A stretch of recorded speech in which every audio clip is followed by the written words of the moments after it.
Ribuan pelajar sekolah menengah atas di Kabupaten Trenggalek, Jawa Timur antusias mengikuti acara EBY EduFair 2026, di mana kegiatan ini bertujuan agar pelajar bisa lebih mengenal dunia pendidikan ke jenjang yang lebih tinggi, serta bisa merencanakan lebih matang sesuai kemampuan ke depannya.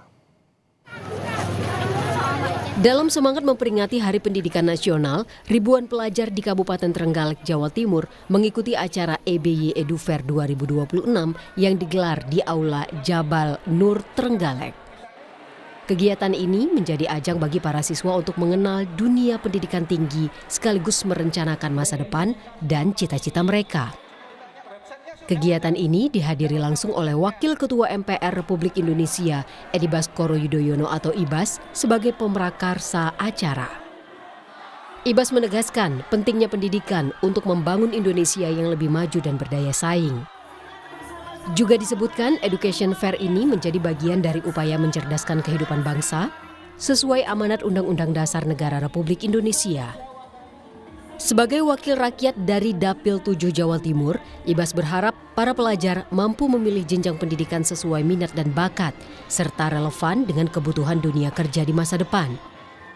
Dalam kesempatan ini, Ibas juga memberikan pesan motivasi kepada para pelajar agar terus berani bermimpi besar, bekerja keras, dan tidak mudah menyerah menghadapi tantangan.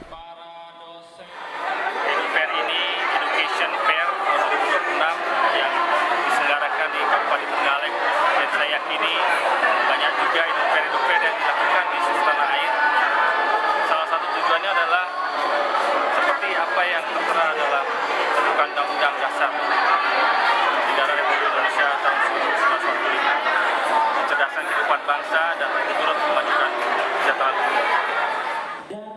Salah satu guru pembimbing dari Madrasah Aliyah Negeri 1 Trenggalek menjelaskan bahwa kegiatan ini sangat bermanfaat bagi para pelajar, sehingga pelajar bisa menentukan perguruan tinggi sesuai kemampuan dan kemauan.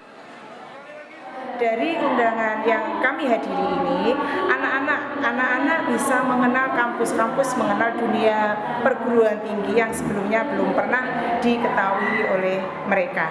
Jadi terima kasih adanya EduFair di tahun 2026 ini. Semoga bisa mengantarkan anak-anak ke jenjang perguruan tinggi nanti mempunyai wawasan yang lebih luas lagi tentang perguruan tinggi. Diharapkan kegiatan EduFair rutin dilaksanakan di wilayah Kabupaten Trenggalek sebab hampir seluruh perguruan tinggi negeri maupun swasta berada di luar daerah. Slamet Widodo, Kompas TV, Trenggalek, Jawa Timur.